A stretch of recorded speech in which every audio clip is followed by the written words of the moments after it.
Come one, come all, come see the carnival, the Pathos Logos Soundcheck show. Thrills, chills, excitement. Stay for the sights, eat a bunch of popcorn, touch an elephant in its open eyeball. Welcome. Yeah, that's right. All of that stuff that you just said. Welcome to Soundcheck with Pathos and Logos. Here we are. I thought about none of what I was about to say before I said Just it. right off the top of your head. You do the clap and something just happens to me. It's like action.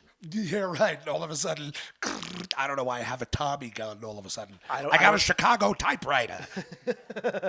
Why did that happen right now? I don't know. I don't know either. We're going to bring this in a little bit. The great mysteries of the universe. We will never know. It is. Well, Paul, it's a new year. It is a new year. It's 2026 now. 2026. You know what's wild about that? Tell me about it. We are technically closer to 2050 than we were to 2000 now. Oh, boy. Yeah. What a fun thing to think about there. Isn't that nuts? The inexorable forward march of time. Yeah, it's pretty crazy just how, gone by like that. Right? Right? And it passed by as smoothly and ephemerally as a warm breeze, dude. Mm-hmm. It's just a warm, fiery napalm breeze. A warm fire, yes. I suppose that isn't entirely accurate for me to say that it passed by peacefully.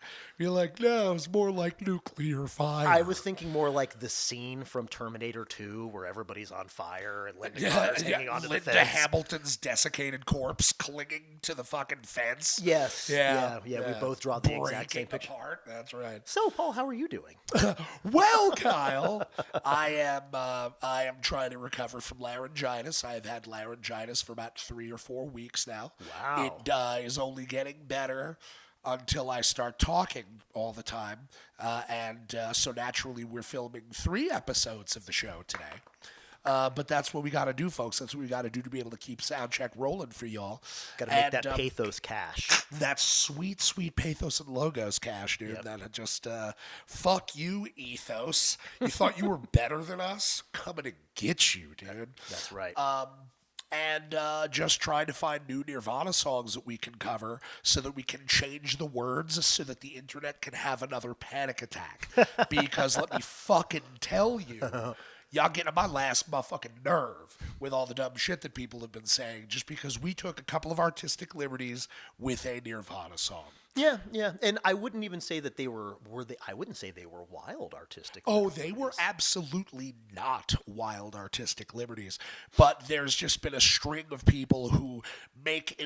Actually, this is my favorite thing about it. Can you tell that I've been thinking about this a lot, guys? I can. People make a comment, right? They make their little comment, which is plainly inflammatory.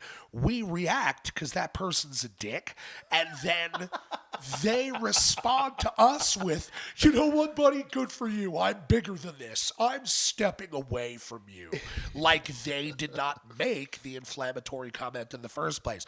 Well, good luck. Fucking guess what? The next one is going to be Come As You Are, and we're going to change the words to fucking rutabaga. And that's all we're going to do. We're just going to say that over and fucking over again. The video will just be Kyle making unbroken eye contact into the camera while I'm dancing in the background like a monkey saying the word rutabaga over and over again. You did this, internet.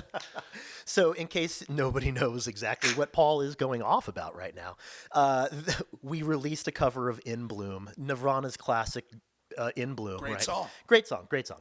And we didn't necessarily want to use the word whore in the song, right? And so we changed the word whore to a word that is very similar to whore phonetically. Right. Yes, that's right. And that is door. And thinking that it wouldn't be that big a deal, and people melted the fuck down about that. Dude. Tantrums about it. Yeah. So the great irony of the whole thing to me is that, you see comments and stuff like that. You try not, just to let everybody know, you try not to pay too much attention to the comments. But, every now and then, like you're out at dinner and your phone's just being blown up by people, commenting on your shit. So you take a look at what's going on. And, the great irony being that people are upset that one lyric got changed and then come to find they didn't actually know the lyrics to the chorus. That's right. They thought we changed the lyrics to the chorus, but didn't. Yeah. And so, yeah. Yeah. It is obviously we live in the we're constantly bombarded by content all the time. The internet is and has been a fact for a long time, and nobody is above reproach. People are saying, leaving dumb comments on major artist sites, let alone a couple of weirdos who met in New Jersey and decided that they wanted to do their poor man's version of Meshuggah. So nobody is above reproach or comments on the internet. But, I don't know, I was sick and shit this week, felt like shit, and I just was like, I've had enough. I'm a guy who's fairly slow to anger, but that last bulwark against blowing up on people of the internet gave way, and I had a couple of weak moments, for which I'm not sorry, you fucking idiots.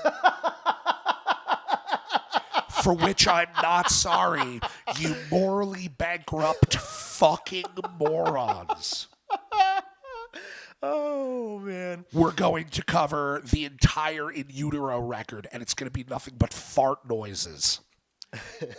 Get fucking mad about it, dude. Through a Sans amp, so it's distorted. Through a Sans amp so that it's distorted. The ghost of Steve Albini will even produce. Steve Lukather is going to be playing guitar on that there one, you actually. go, dude. We'll have Steve Lukather shredding in the guitar. background. But this isn't the original solo. Steve Lukather at this point will just appear. He's literally a desiccated mummy corpse, but his hair is still dyed black. He still just comes in, lays down actually kind of a sick solo. Probably. Steve Lukather's pretty good at guitar. Pretty good. We pivoted from fart noises to Steve Lukather, and that's what we bring to the table here at Pathos and Logos.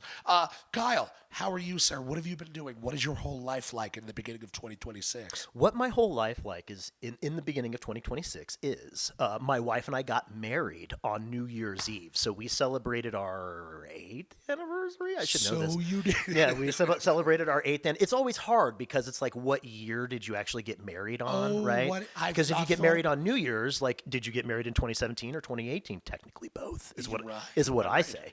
But since we did the vows at 6 p.m. New Year's Eve, then that puts us into the 8-year mark. So we had a little anniversary thing going on this past week. That was fun.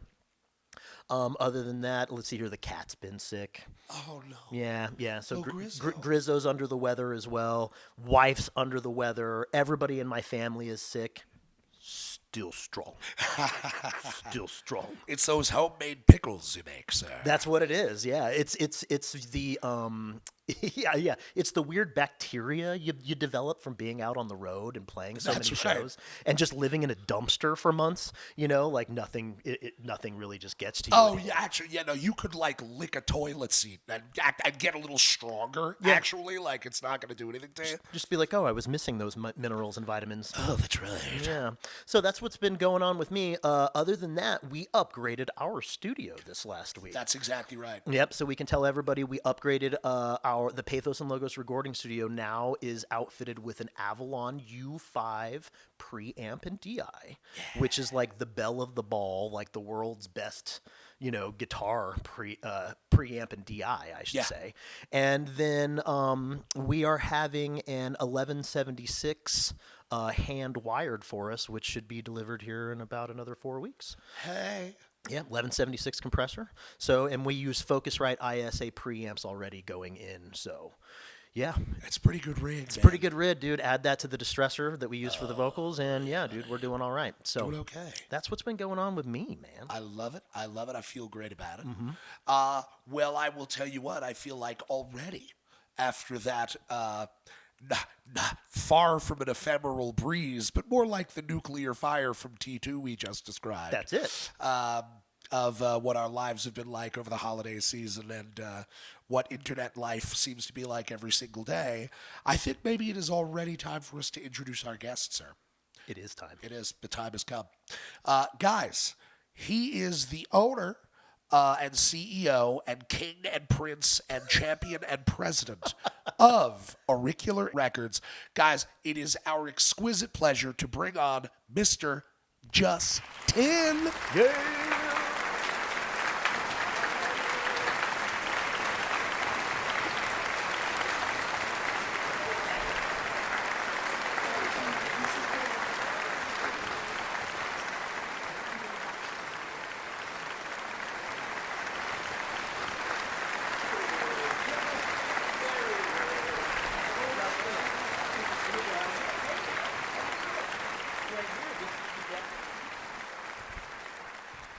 Come on up here. Oh yeah, we got the we got the Buried in Lies record right here. We'll go ahead and post that up. So Oh, for sure, dude. everybody can see. There we go. Justin, it's an honor to have you here. I hope that you're not too terribly intimidated by the size of our studio audience here. I know that's a lot of people. Yeah. But they're here for you, buddy. There was a lot of anticipation around today. Well, I appreciate it. How are you, man? I'm good. Yeah. Just thanks for the invite. It was nice to drive up here. Yeah, it was good. Actually, I did want to ask you about that. What was the drive like coming up? It was nice. I'm in Denver and downtown.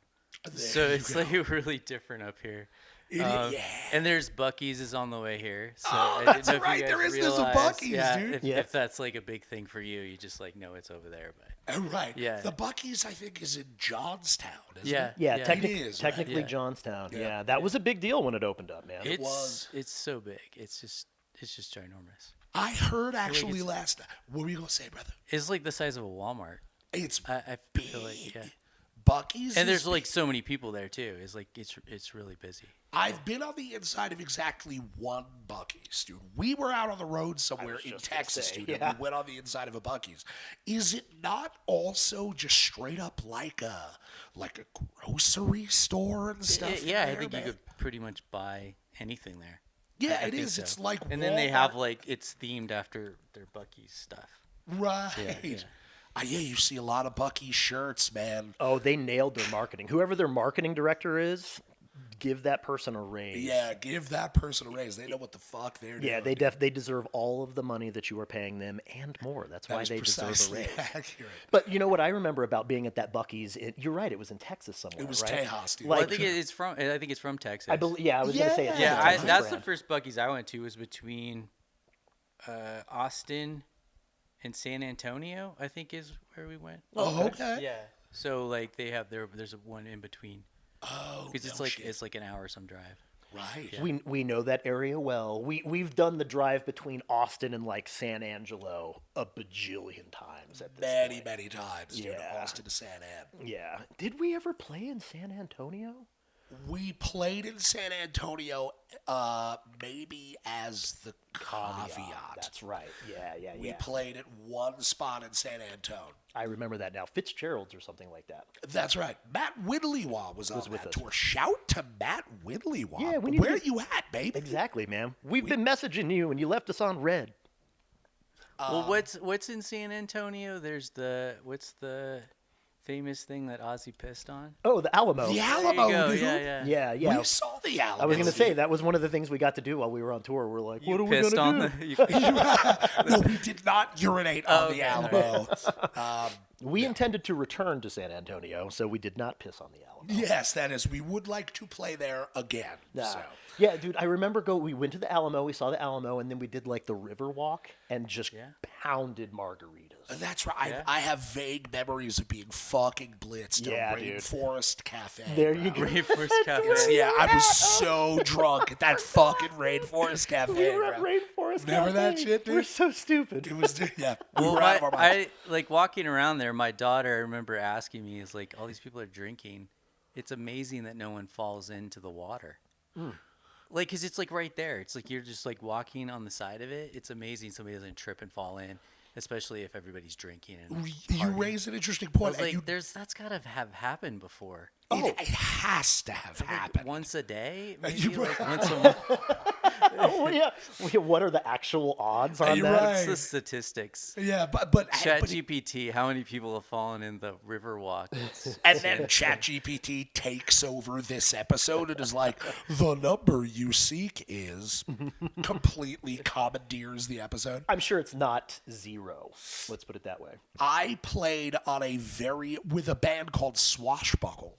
I played on are you familiar with Swashbuckle? Well, I was listening to the Sierra episode and you mentioned that. And I'm like, I know Swashbuckle. Jersey Pirate Thrash. And I was like, buddy. if anybody could be in that band when I met them, it would probably be Paul. Like, That's right, He, that's right. He looks like he could be in that band. Yo, so I appreciate you saying that. Yo, you want to feel like a bitch? Have Eric W. Brown be the drummer who plays after you in that band. That shit happened to me. There you go. I can't play like that motherfucker, boy. No. He's in Nashville now, right? Who does he play for now, EWB? Do you know? I think he lives in Denver, doesn't he? Does it? Oh, I thought he lived in Nashville. I thought he was hanging out with Michael from... Maybe. I don't know. Last we saw, he was living We in don't know where our Where's friends live. Swashbuckler He's in from? Necrogoblicon. Necrogoblicon, the drummer. Oh, with the funny guy? With the With the goblin guy. With the guy? With the fucking guy. Well, they had that show, you know, like where he like is the host. You blew up a brain cell. I saw Yeah. something about I like stuff like that where people have shows. Like that's why this is cool. Hey. Doing it right. What's There's up? another one that the dudes, they were in New York. They started doing it in COVID. I think it's 2 minutes to midnight. Have you ever heard of this? Yes. The guy wears corpse paint, and he's, I don't know, I forget what band he's in. But one of the dudes is from Cave In. Like, he does it with, I think. No shit. And then, but he, like, but I have a T-shirt of it, too. It's, like, got the guy's face on it. And it's, like, this is not my late night host, I think is what it says on it. But that show is awesome because because they know all these musicians. Mm-hmm. So they would do these, like covers of things with different musicians. And then, Oh, no shit. Yeah. I had heard the name before. I didn't realize it was one of the dudes from Cave In. yeah, I think it's like not the main guy. It's like the other guy that's in their like house band that they. Oh, Yeah. no way, dude. Yeah. That's awesome. Yeah, it was a fun show. That's rad, dude. Yeah. Cave In to this day is one of the best live bands I've ever seen in my life, dude. No shit. I never saw them. I saw them very young, and I didn't know who they were. They were playing with Deftones, dude. Oh, and wow. so I was just like, who the fuck is this band, dude? And I went out and bought the record the next day. I was like, this is amazing. The bummer, I will say this, and I will apologize to all Cave In fans, and I forget what record it was. I was probably 14 years old, but I went and bought the CD. Live, they blew me away, and then I It's got like the CD. Until my heart something stops. That's probably what it was, dude. It's like that. Yeah. Yeah. But I remember being let down a little bit by the CD because it didn't sound very good. You know, like the production quality just wasn't really there. Right. But then seeing them live, was like, oh my God, this band is amazing. Yeah, dude. they sound. There's what's Botch? Have you heard of Botch? I've heard of Botch for sure. Old school hardcore. They like Cave In. They're able to sound exactly. Well, you say the album doesn't sound as good, but they're able to emulate their live sound, and their like albums are similar. So it's like there's no backtracking. Right. So like they have like Cave In. There's so many effects going on with their like pedal board or whatever.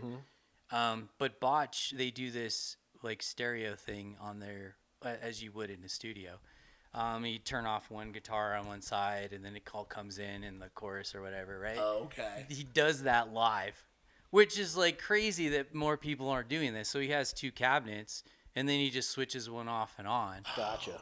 And it's like because he'll do his like little like delay kind of chorusy thing that he does, and just have it on one side, and then when it comes in on both cabs. And I was like, this is amazing. There was probably like 10 people at the show that I saw them at. Oh, wow. It's some really? like really small show. Damn. Wow. And Cave In, there wasn't that many people either. Anyway. Cave In is one of those bands where I feel like a lot of people know who they are. And I mean, they went away for a while, right? Yeah. And then they returned with that record in like 2023. I don't remember the name of it, but I remember listening to that one, and that record sounded bananas. It sounded real good. Way better, dude. It's really disappointed in that album. Where you were now, I'm not going to tell you like I sat down and listened to the whole thing, but I remember putting it on and just thinking like, oh wow, this sounds better than the last record I heard. Well, it's like a good tie-in to vinyl, I guess you could say, because we have the Buried in Lies vinyl. There we go. So, well, before I show this one, I mean so Cave In, you could do this whole pre-order thing on vinyl, which makes sense. And as a record label, that's like what you want to do, right? You got all these, you're gonna have this investment, right? And you want people to pre-order, but like if you pre-order, what's the balance you have with letting people hear it? So like Caven, I'm like, Caven's an amazing band. I'm just gonna pre-order this. So I think it was like 6 months, but maybe it wasn't that long. It seemed forever, and then you finally like, oh, it's gonna ship, and then you get it, and then the vinyl itself was awesome, like cool cover. The artwork was dope. Yeah, and dude. then it's like got splatter, but the album itself, the music was just not good. It was just like, what is this? Because it's like you want an album to like a vinyl, like the whole thing to be good. Yeah. Both from because you're making an investment yourself and buying it, but you're just gonna leave it on, right? Like you're not gonna go change. You're not going going to to skip track after No, track after track. no. Yeah. Right. So it's really a good concept of like an album. I mean, that's like I feel like that's where the idea came from. So, you know, let me ask you this. Just talking about, obviously, we're talking about like Botch and Cave In and stuff. So you order that Cave In, you own the label, but you're also an active musician. You're a creative Yeah. yourself. Yeah. You do the thing, and so I feel like that always changes your perspective on the way that your brain kind of receives and absorbs music. Let me ask you this, because I think about this all the time. So the Cave In record arrives, and like every other aspect of it delivers. Except for the music. Except for the most important part of it. You know, that minor detail, the music being good. So I think about this all the time. Because it's a tale as old as time where you pick up a new release from a band that you really loved, you felt attached to. Yeah. And I feel like, and it just doesn't deliver. It just doesn't give you what you needed from it. Yeah. I feel like the silent partner in a lot of, because it's a pairing, it's the art, it's the band, but the silent partner is the time in your life Absolutely. that the music entered your personal experience. Yep. So could you pinpoint this is your brain on music, dude. Yeah. Sick Did book, you? bro. So you read this? I did. That's in here. If like, that was in somewhere, there, I it's did something not about- consciously do that. So like, That's well, so first thing is like the music you have when your brain is developing. That's like the music that becomes like your music. Yeah. Like you meet somebody. For me, I remember I met a dude I worked with at Fred Meyer. Fred Meyer is like Kroger. It's like King Soopers. Oh, that's right. So I worked there when I was like in college. I remember there was the old dude. He was probably in his like early 30s. And he was like, Led Zeppelin's my band. And it was like, well, that was the band that was like when he was in his teenage years, that's what he listened to. Dude. So like my band is Nirvana. You're talking about Nirvana. Yeah. That was like, I was like probably like 15, 16, 17 when Yeah. they were like big.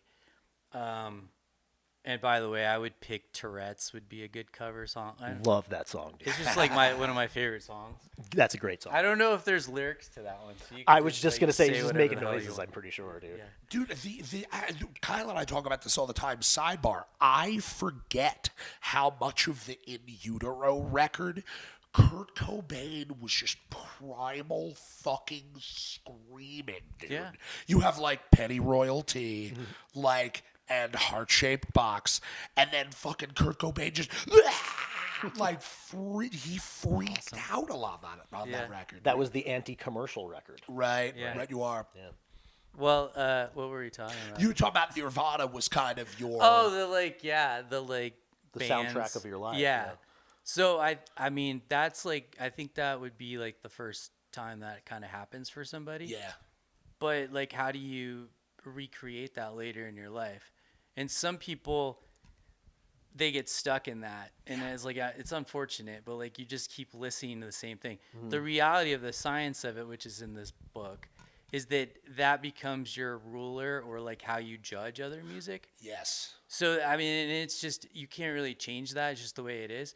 But it's important to realize that. So like me personally, I'm always searching for new music, like constantly. So like, but how do you create that experience again?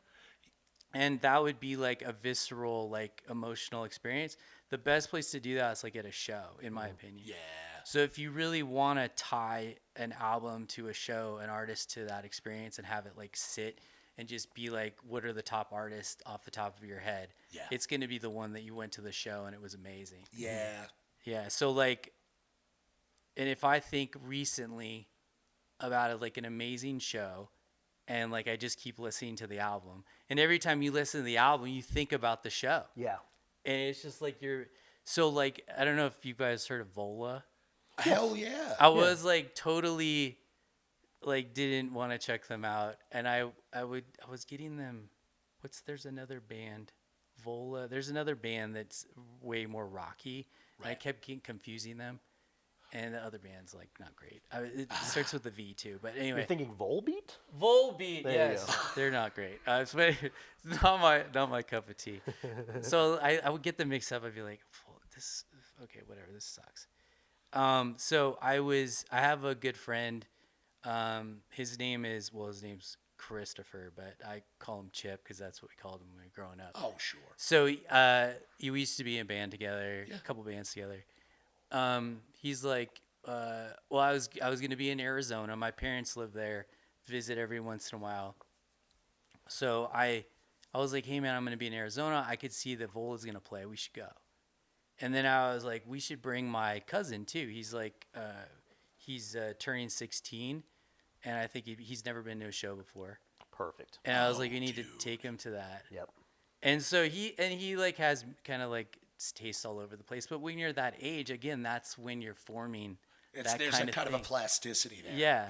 So we got tickets, and like I like drove, picked everybody up. It just felt like back in the day when you go to a concert, we like emulated that. Let's all again. ride together. Yeah, yeah. We were listening to music on the way there, and like my cousin, I'm like, oh, check out this band we're playing. It's just like we were teenagers again. Like That's so sick. And so we go to the show, and I'm like, my big thing about shows, I was telling you guys before, 99% of the time they sound like garbage. Right. So the first couple bands actually sounded pretty decent. Then Vola gets on. They sounded amazing. It was just crystal clear. You hear everything. The drummer's amazing. He's a great singer and everything.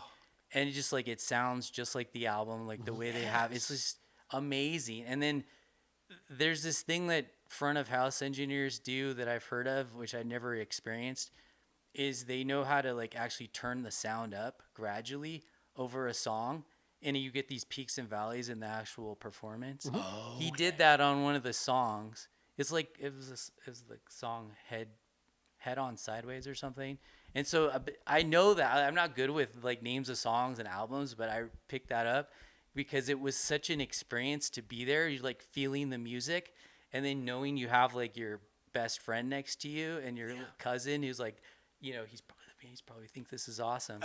And it was just so awesome. And that's just like one of those experiences. So now like I always go back to that album and I think about the show, and it's just like, how do you create that experience? That's how you create that. And that's how you can like attach yourself with music in a good way. So then circling back to the cave-in thing. Yeah. Because, Justin, you just explained in vivid detail a pathway for you. And I think we as human beings, certainly as adult human beings, we need these passageways into joie de vivre, and knowing what makes you tick, knowing how to feel positive. And that very obviously is a very well-trod pathway for you to feeling good, feeling positive. Right. So again, circling back to the cave-in thing,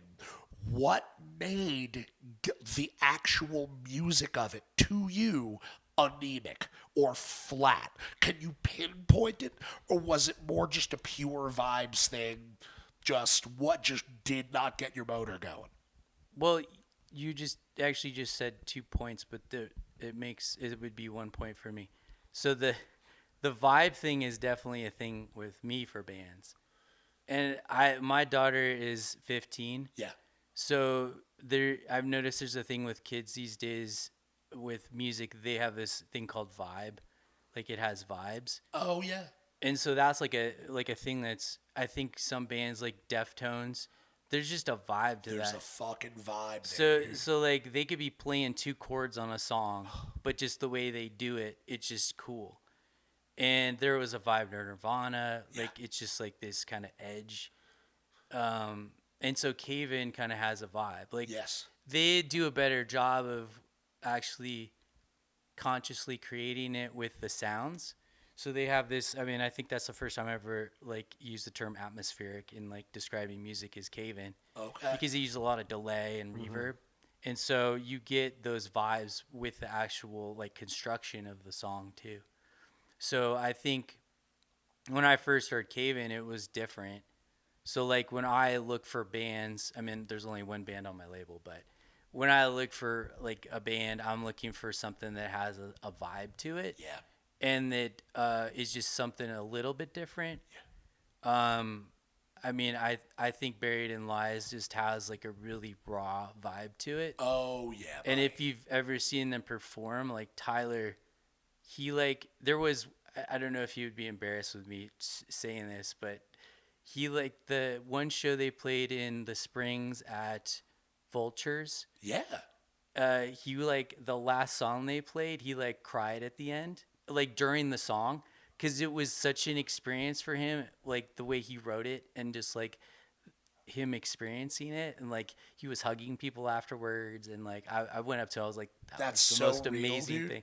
That's so real. So like if you saw that though and you experienced it, that would, you'd be like, oh yeah, Buried in Lies, that was that Yeah, show, dude. that was awesome. Funny that you would mention that.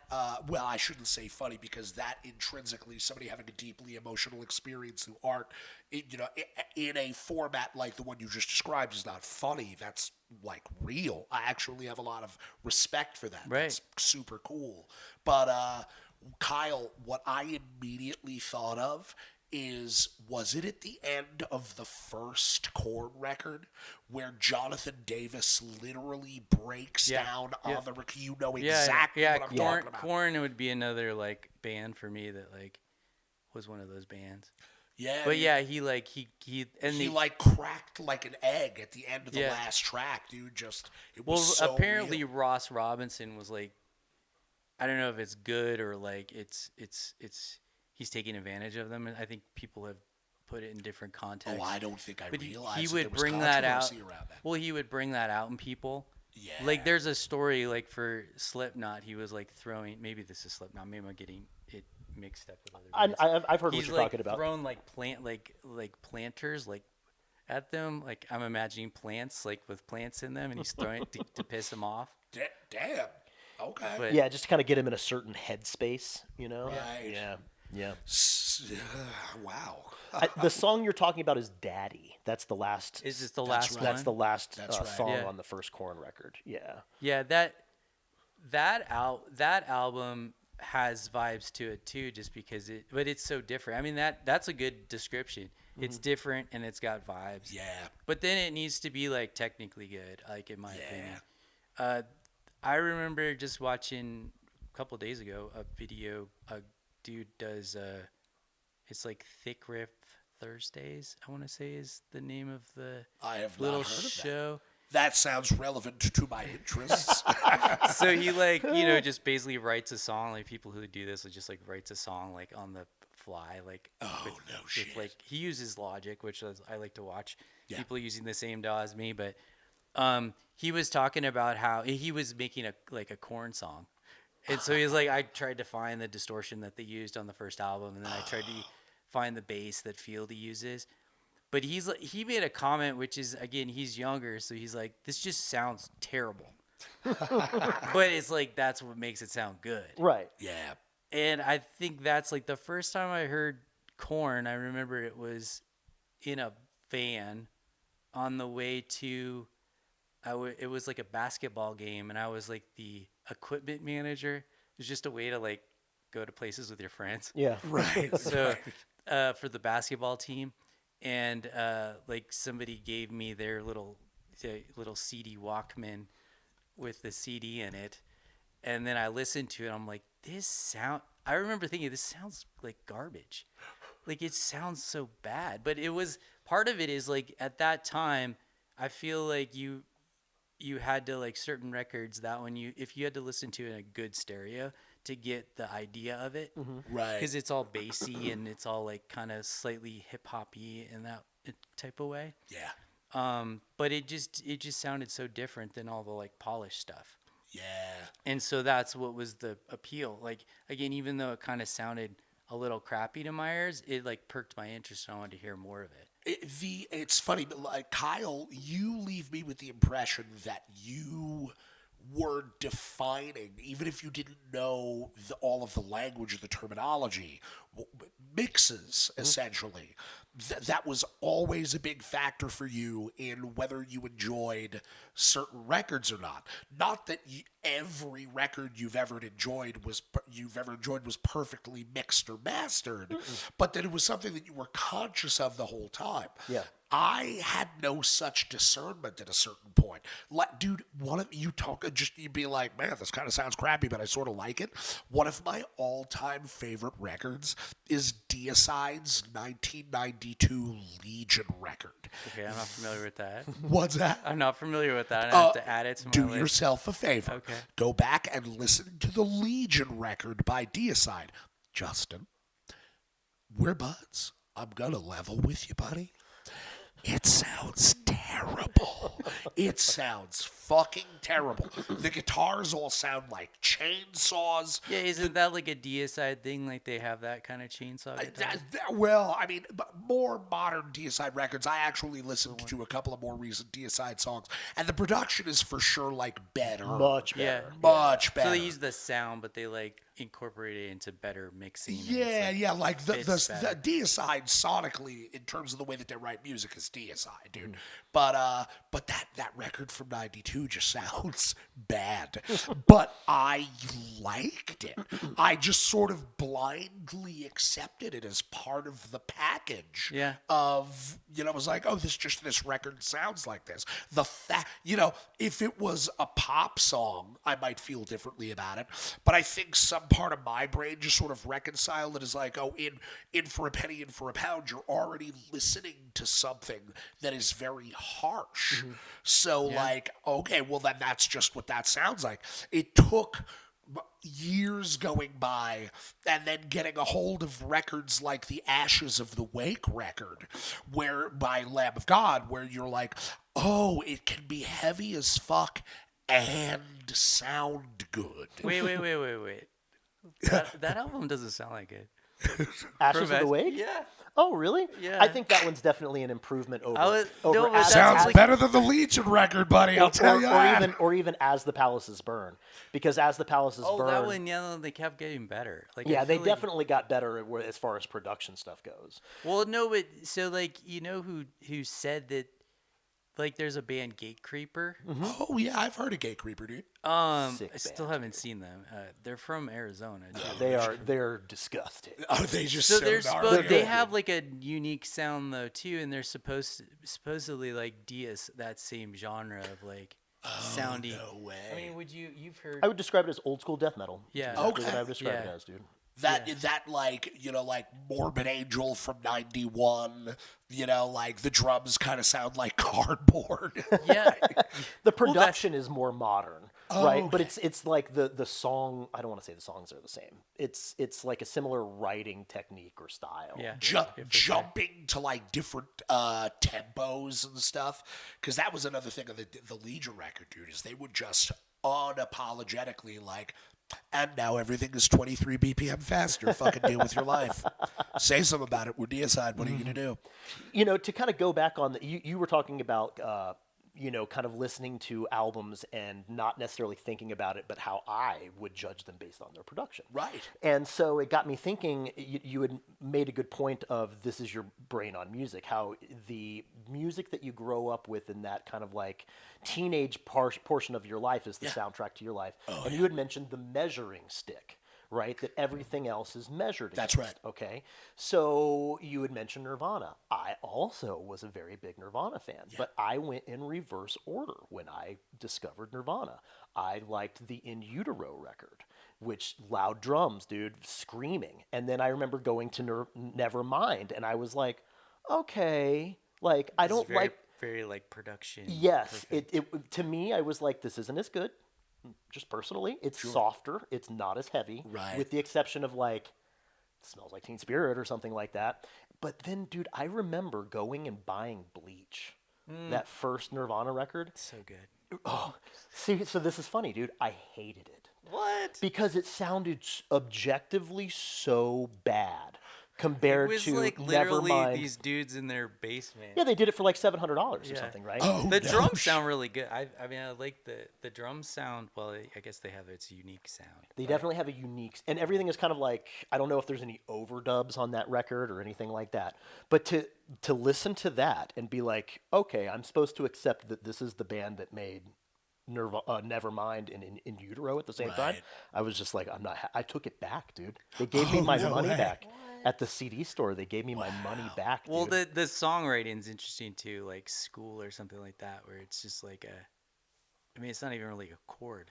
It's just like. It's yeah, it's just kind of like yeah. Well, when I was like whatever 15, I'm like, hey, I could learn this song. But well, what do you guys think about bands who basically sound the same all the time versus bands that are different every album?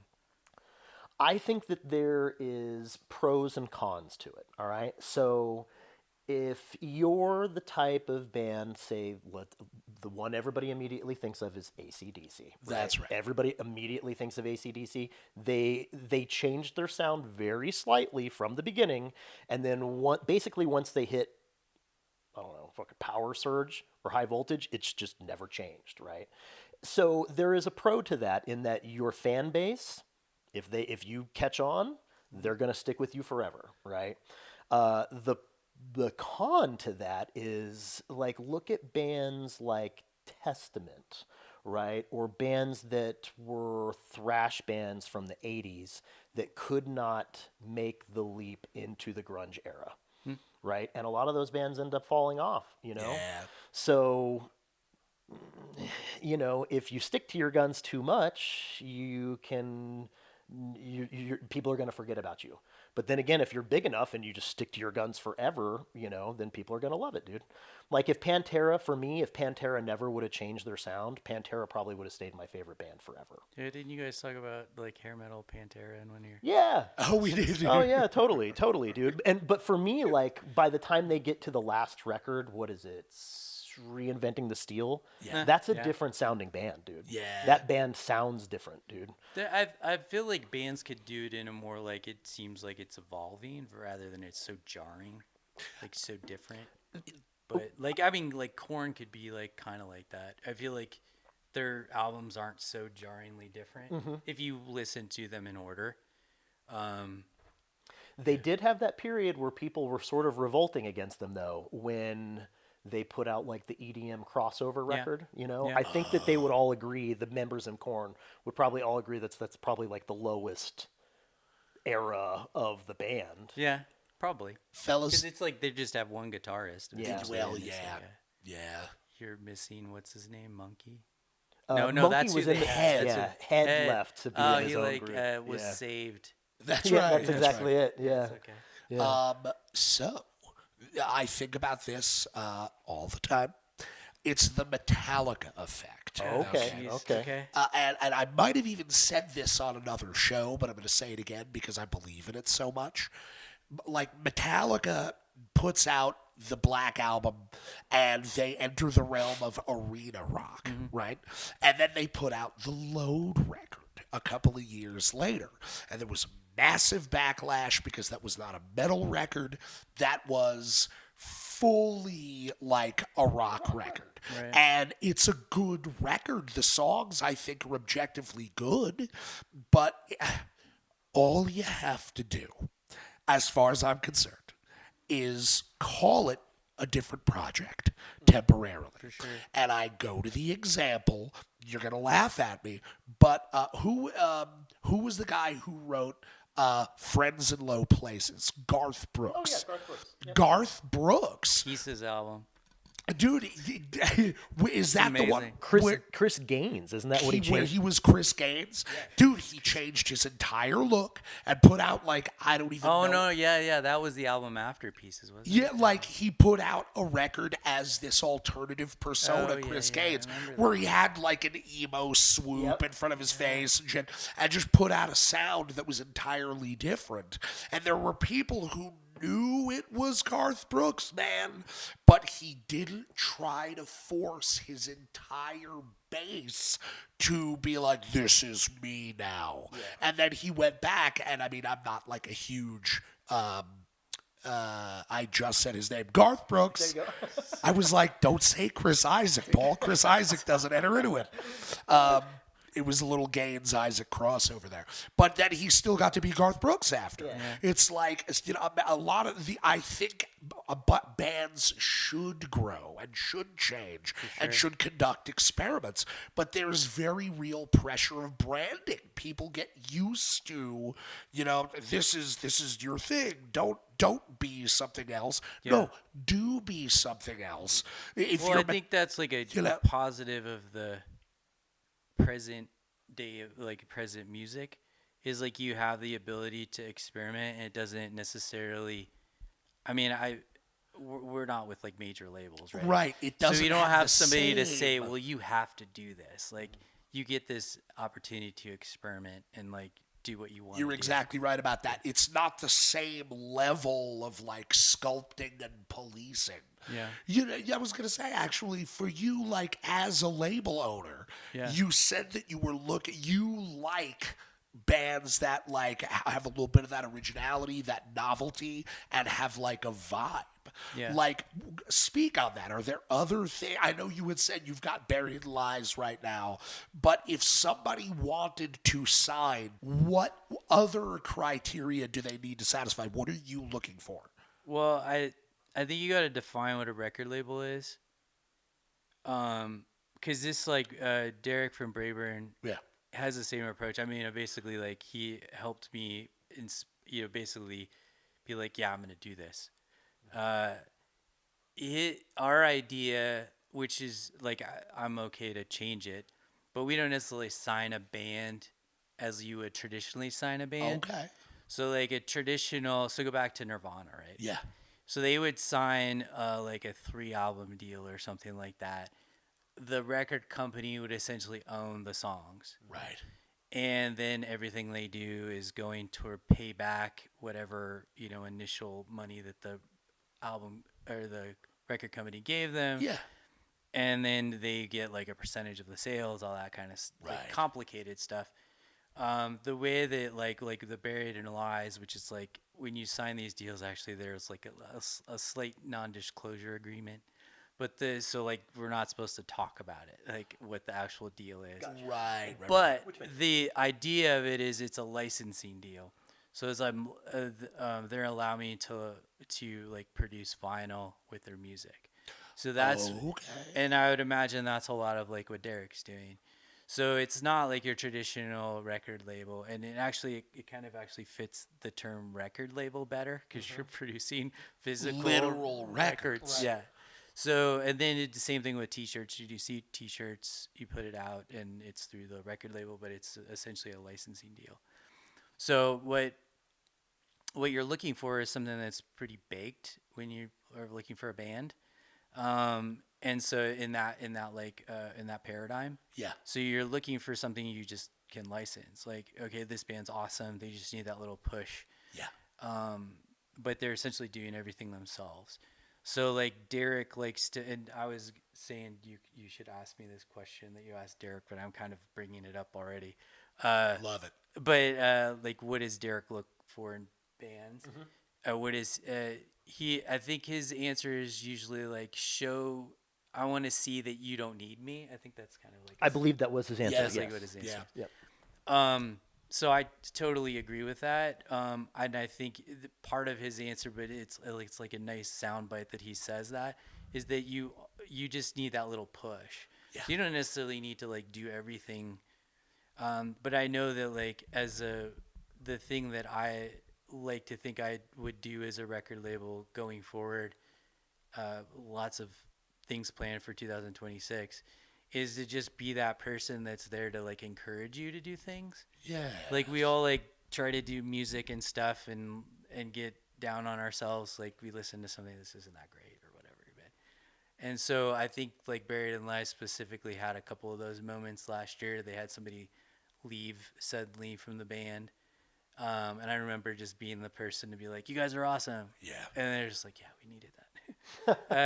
Cause like, it's just a little bit of that, but I think defining what a record label is important. And that might be different these days. There's different models.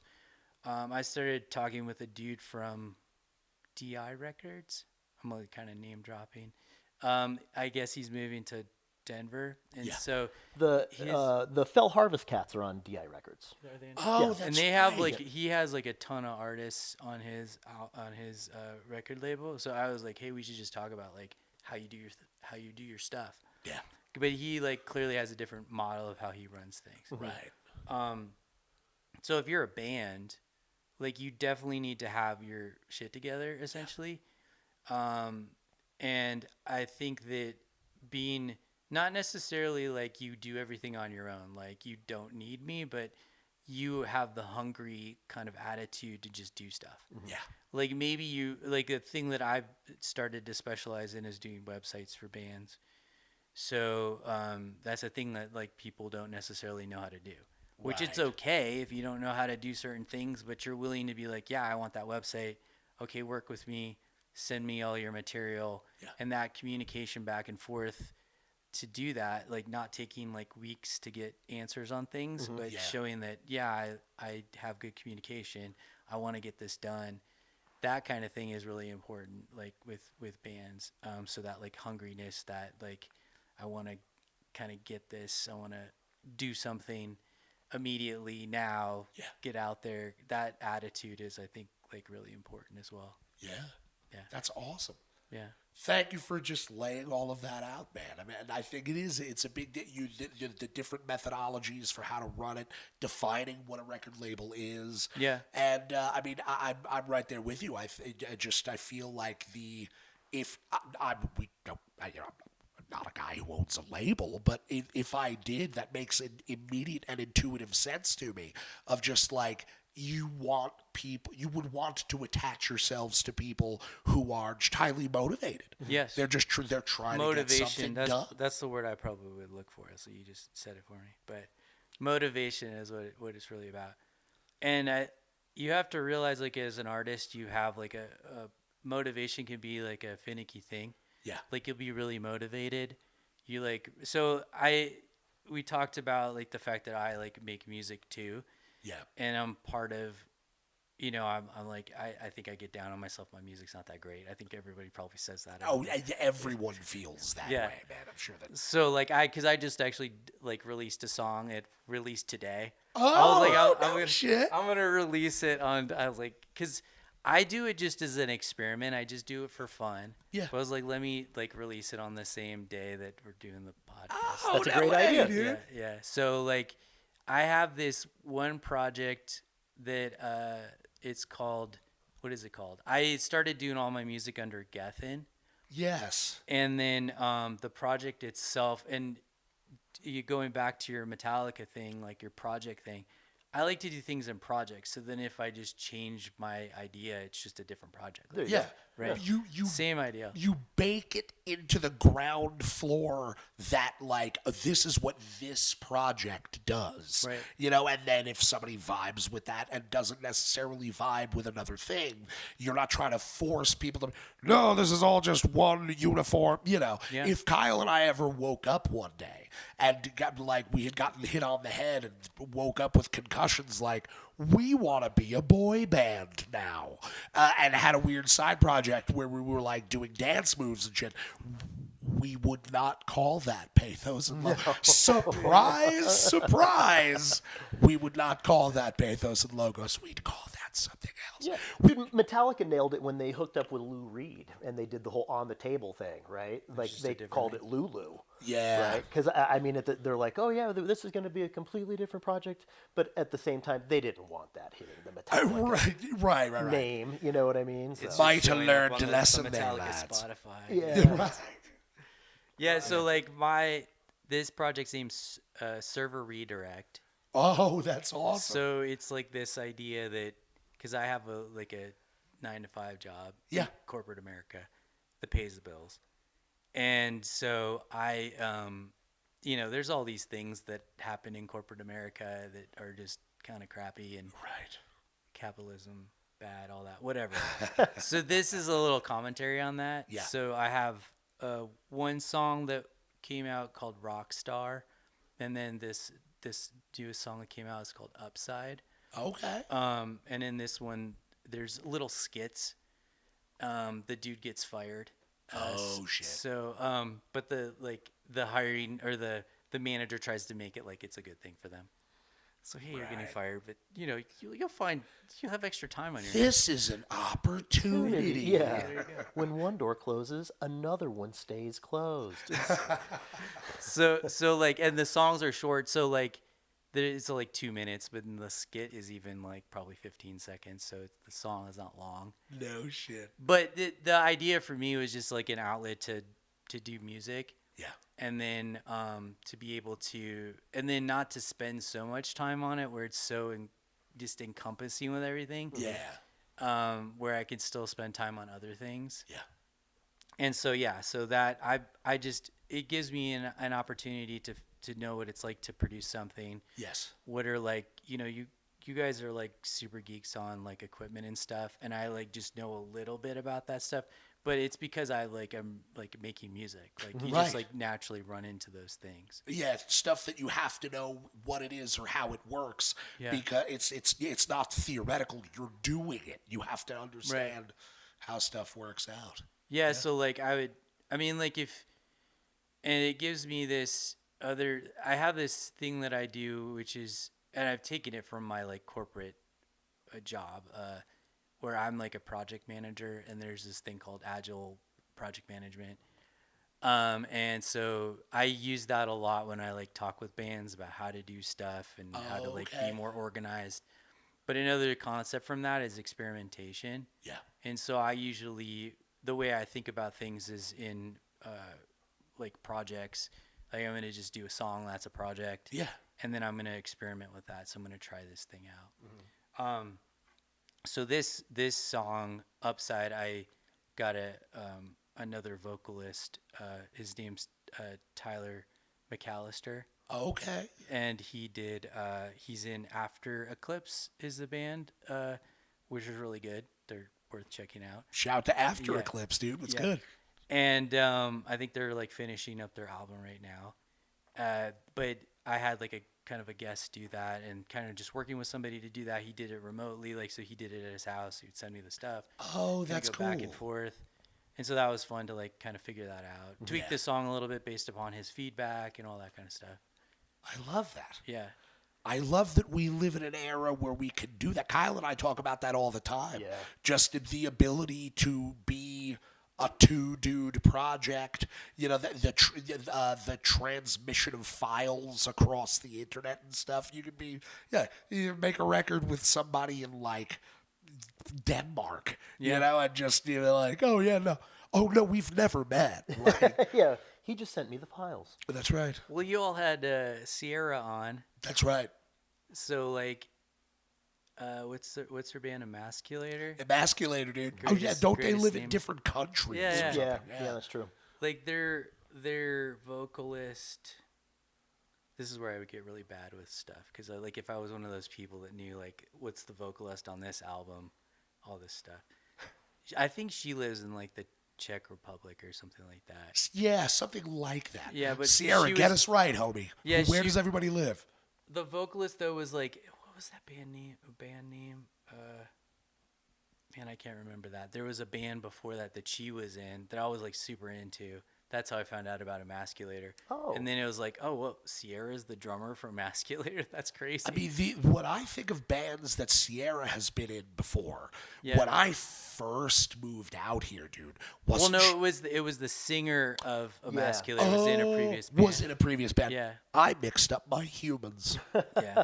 Yeah, fun fact, the first, when Paul and I moved out here to Colorado, in the first band that we were playing out here, the first show that we ever played was with Sierra's, like, I don't know if it was with her first band, but it was with an early incarnation The band of Sierra's was band. Morbid Asphyxiation. There you dude. go, yeah. I've heard of them. You remember them, dude? Yeah. Sierra used to play for a band called Morbid Asphyxiation, dude. Yeah, and that was the first show that we had in Colorado together. Yeah, that's right. Quite a while ago now. Thousands of years ago. Long time ago now.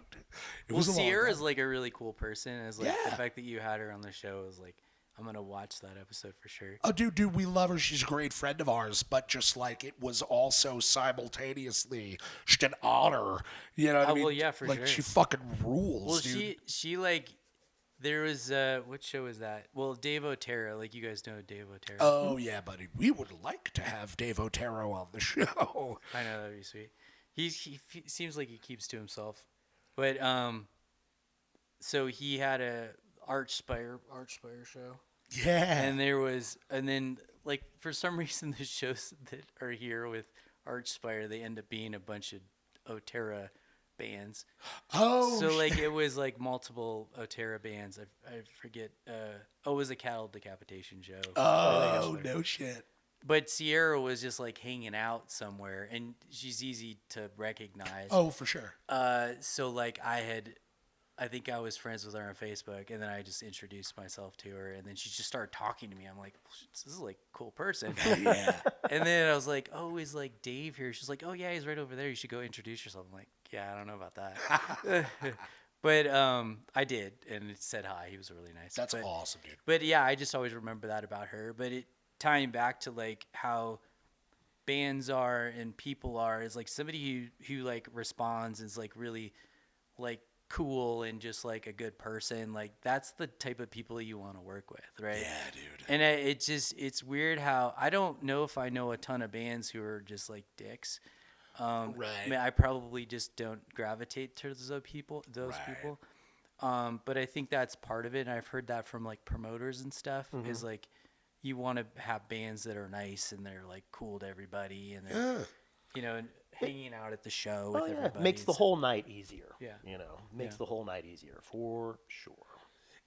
I think very often about how, because there are bands or individual members of bands, or like like you were saying, sometimes entire groups where everybody's like kind of a dick, dude, and like you're like, how difficult could it really be to fucking just be cool? Like Yeah, it's Sierra hard to clearly understand. doesn't find it difficult to be cool. Sierra's cool as fuck, dude.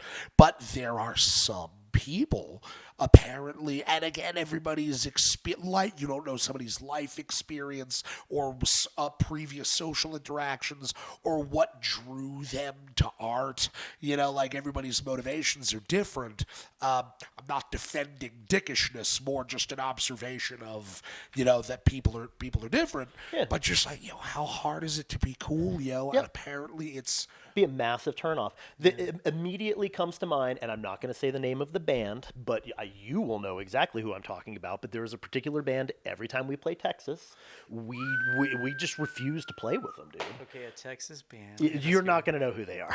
No, and it is not a mistake. Again, we're not going to name names, but respectfully, it's not a mistake that nobody knows who they are. We'll just say that they're in the DFW area, and they are notorious for certain patterns of behavior that are very mentally and emotionally trying. And we've played with that fucking band one too many times, Yeah. too. And every time Well, it does never that changes, show, dude. How does that show go? Like, do you talk with them? Do you say hi? Is it just like, Okay, so what's the dynamic? the dynamic. I'll tell you exactly what the dynamic is. To answer your question, no, you don't get to talk to the members of that band because they're always the opening band. They never show up on time. They'll be hours late, dude. hours late. Hours And then this dude, like this drummer, will just come in. He doesn't carry like cymbals, not in bags or cases, which whatever, that's fine. Everybody do their own thing. But like comes in and just drops his shit, dude. On a, like, not carpet, you understand. Tile. The tile. He's dropping, like, bell side. The bell is on the bottom. Drops his fucking cymbals on the floor. Yeah. And then plays a set that is way too long. And generally, just not a pleasant experience. It's, they're not going places. So all that to say, there are bands like that out there. Don't be like that band. Well, yeah, just I mean, like, don't do that. Yeah, just Well, the thing is it's usually just a single person. I've noticed that. he's right. So it's just like maybe get rid of that person. Right. I don't know. Maybe. A current story, is it Vitriol? Is like the band? Oh yeah. Oh, yeah, where they yeah. like just left the dude Yeah. in upstate New York, Yeah, and the he way had you a, describe certain people and experience, I could totally understand that. Like, Yeah. they tried to make it like, oh, they left me, but I could totally see how somebody could be like, I'm not taking your shit anymore. yeah, dude. There are consequences to you being a fucking dick, dude. Yeah. You know. Yo, I mean, the tale as old as time. Yo, the Metallica fucking Mustaine story is basically that. You know what I mean? Dude, we can't take you anymore. I mean, they didn't leave him on the side of the road, but they bought motherfucker a plane ticket or a bus ticket and just took him to the bus stop. It was just Right. like, see ya. Yeah, get the fuck out of here. You know, dude. and it's funny because when I saw that whole thing pop up, like the news blurb about all that, because that was in Metal News for like a week and a half Yeah. or something, I couldn't help but think I was just like, oh, this is fucking Metallica and Mustaine all over again. You know what I mean? It's just, obviously we're not talking about Metallica here, but it just, Well, that shit happens, man. I think they were the band. The only reason I knew them is because they were the band. We were talking about that Dave Otero show. Oh, They right. opened at that show. Oh, yeah. Oh, was- no shit. Well, yeah. Otero tracked that. Oh, did Yeah, he? he did. Oh, that band. Vitriol. Yeah. Oh, no shit. Yeah, at least, I don't know if he's done all of their records, but I know he's done at least one. Yeah. So that's probably the connection there. Yeah. But, you know, hey, man, takes all kinds, dude. You run it, dude. There are artists run the whole gamut, you know. I mean, you've got artists that are total extroverts, you know, that as soon as you get in there, they're like, hey, man, what's going on? We're best friends forever. Yeah. And then you've got the more, like, insulated ones, and you've got folks that just don't, you know, want to see you at all. Right. You know, like, I guess at this point, I feel like I've met just about every one of those personalities. Yeah, dude. You know, and so Yeah. I don't know. You just kind of choose how to spend your time, man, because you can usually identify one of those people real quick. You know, and you'd be like, Yeah, oh, yeah. See okay, you later. yeah, exactly. The Oh, thing cool. is See you later. I think like my personalities is I probably interact with them purposely just to like, I don't know. It's not like try to piss them off or something, but I probably would like reach out to them. Like you were trying to be like the whole other side of things where you were like, let's see the world from their perspective. Yeah. Sure. I probably would try to talk. I might purposely go to talk to them. Yeah. I don't know. I'm just like that type of person. No, But I mean, the point of this whole thing though is like, you should probably make your band as a whole be a cool band. So Yeah. that would be it. So like, if you have to, because maybe that person could still exist in the band, and the band could still come off as a cool band. Maybe that's possible.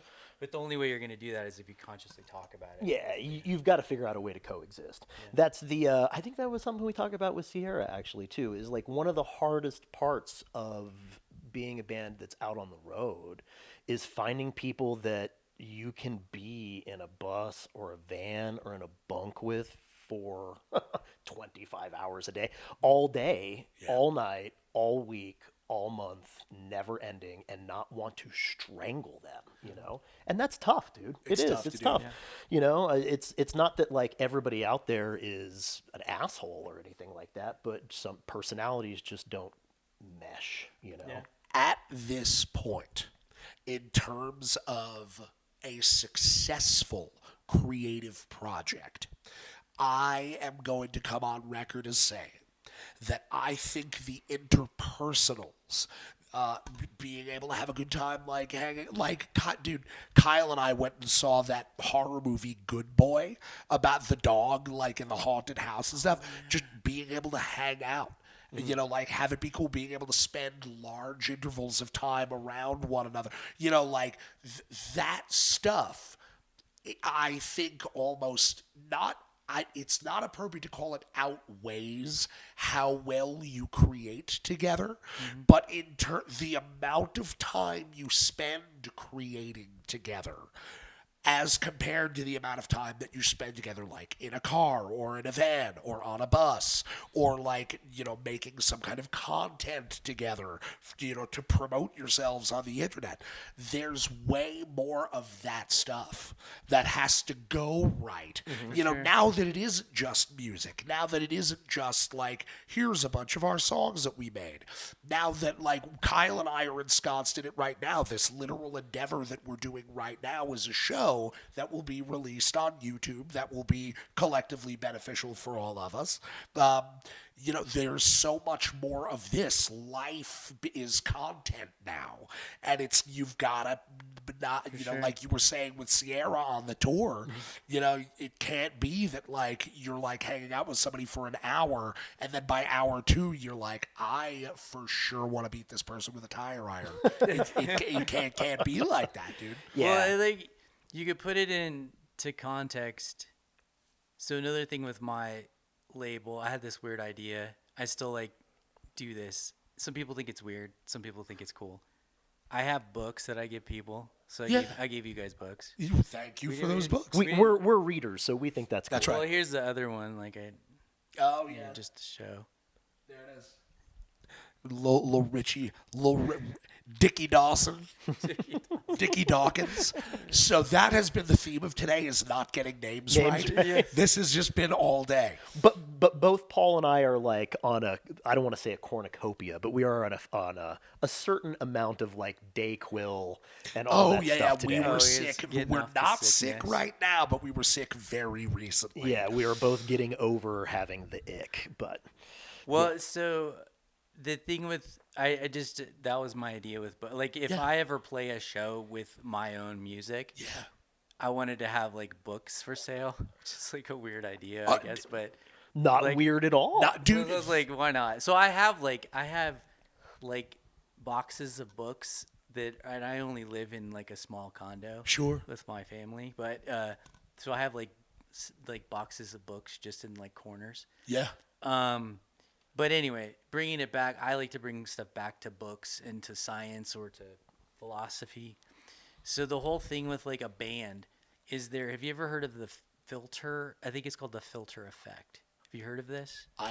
Not in a And formal it has, capacity. well, no. I probably have to put some context. It has to do with like civilizations.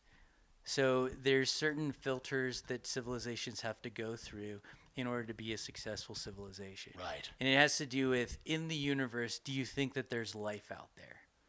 The chances so I grew up in a Christian home, and it used to be that we're the only thing here, right? The chances of there being life out there is like 1 billion to 1, right?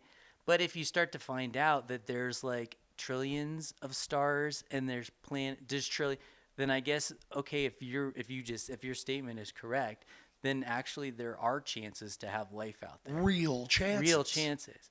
So anyway, with that goes, well, how far have those civilizations come? How come no one's contacted us yet? Yeah. There is a possibility that we're the only civilization that has gotten as far as we have gotten. It also might be that there are other civilizations who have basically like blown themselves up. Right. So there's certain filters that civilizations go through. The first one might be like discovering fire or some sort of energy. Then the next one might be nuclear power. Then the next one past that is not killing yourself. Right. with the nuclear power. With the nuclear power. and like basically having some kind of homogeneous would be bad. Some sort of cohesive, let's say that, planet where you all work together and you're not like killing yourself or killing the planet, which is kind of where we are right now. And I feel like we're not going to get through it, but I guess we'll see.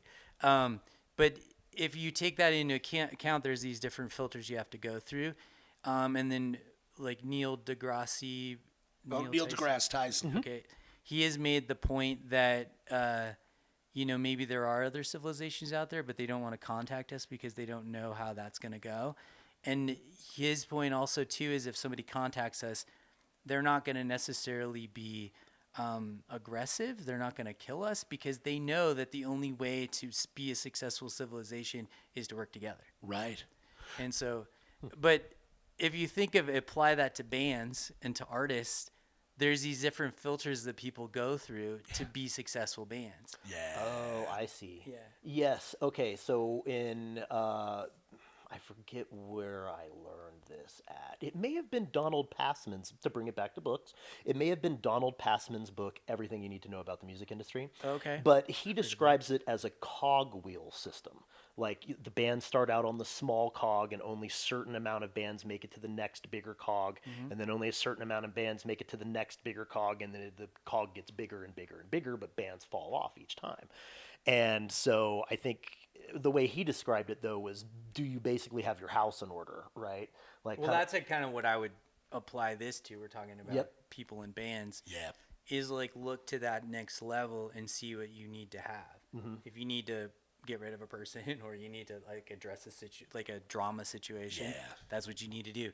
If you need to like Buried in Lies, and you guys have done this too, like you've toured outside of Colorado, which is like you talk to promoters and that's like a key thing they want to see, even just from promoters in other locations, but promoters here.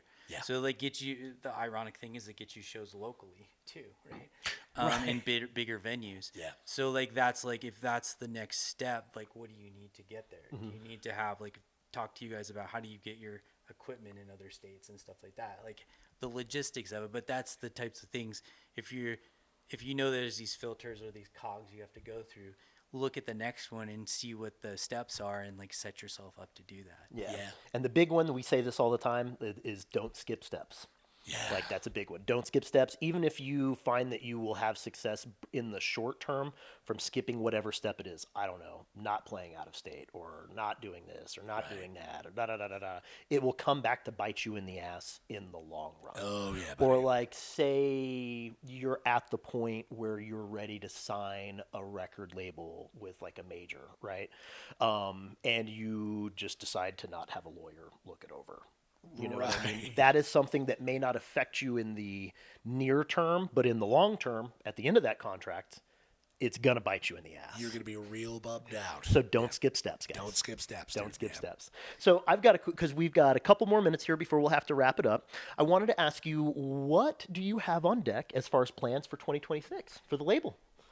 There's a couple bands I'd like to have vinyl for, so just using the same model that I've used before. Another idea I had was to do some live streaming. It's like I'm saying this, it's like I have to do it now. That's we're putting you on the spot, huh? So I do have like a pal that I've been working with who's like way more techie than me. Is to explore maybe having like some sort of metal channel or something like that where we could have 24/7 content. But then you can also like insert live feeds into that. You could have shows, premiere them, things like that. Try that out, see how that goes. Now that's a fun idea. That's a great fucking That idea. is a good idea. I mean, there are already apps or channels. I'm thinking of Quello is the first one that comes to mind, where it's basically all live music. You're watching live shows, live concerts, music documentaries, all that stuff. I watch the shit out of that channel, man. I do. And it's great. Like, there's some concepts of how to like make money doing it, but a lot of the stuff I've done, I just like do it without that in mind first, just to see how it goes. But yeah, like having some kind of subscription model or something. But I think the idea would be to just have different channels with maybe like have a Colorado channel that's metal or something like that. Okay. But it's more about, the thing that my thing with like how to find bands and how to like solidify that experience with the bands, it would be that discovery aspect of it, is to have more of that. 'Cause I think it's tough to know if you want to go to a live show if you haven't heard a lot of a band. Yeah, it's true. And there's just so much noise out there. It somewhat curates things in some way. But yeah, that's one idea.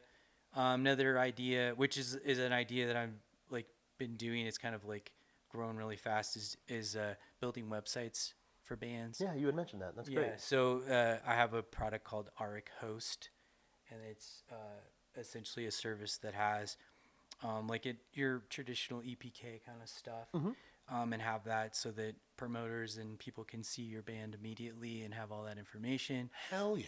And then have an online store, so you don't have to use like Big Cartel. Okay. Although I think Big Cartel is like 5 products, or up to 5 products are free. Free, yeah. But if you're going to grow from that, you can do that. It's all part of the package. And then doing some kind of blog or newsletter kind of thing all baked in. Those are typically different things, different services, but make it more cohesive. And then also allow people to, on Google, that would be the first thing that will pop up. Right, for Because you have- SEO and all that stuff. Yeah, perfect, SEO. Yeah. Right now, if anybody was interested in that, contact, you can go to auriculaриmpalement.com and contact me on there. And it looks like the next guests are here, which I'm looking forward to them And being the here. dudes are here. And so, right now I have some deals for people to like get some initial clients. That's awesome. Yeah. You really got it worked out, Justin. You're really ready to go for 2026, Well, you baby. just got to keep trying stuff. Yeah. Yeah. Yeah, it is. It's as simple as that. You just got to keep it going. Well, Mr. Kyle, we have come to the end.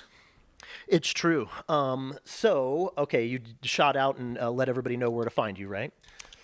Justin, Auricular Impalement Records. That's right. Impalement. Yeah. Auriculaриmpalement.com. There you go. Auricularimpalement.com. If you don't know how to spell that, just Google it. Ask ChatGPT. yeah. Actually, ChatGPT will pick it up. Google, yeah. That's right. There you go. Yep. And be sure to find us at www.pathosandlogos.com. You can also find, all kinds of tour dates and all that fun stuff. You can buy merch. You can even sign up for the fan club and get free stuff there. And Paul, what do we say at the end of the episode, my man? At the end of every episode, we say, glory to the order. Eat it on the border. Vision of disorder.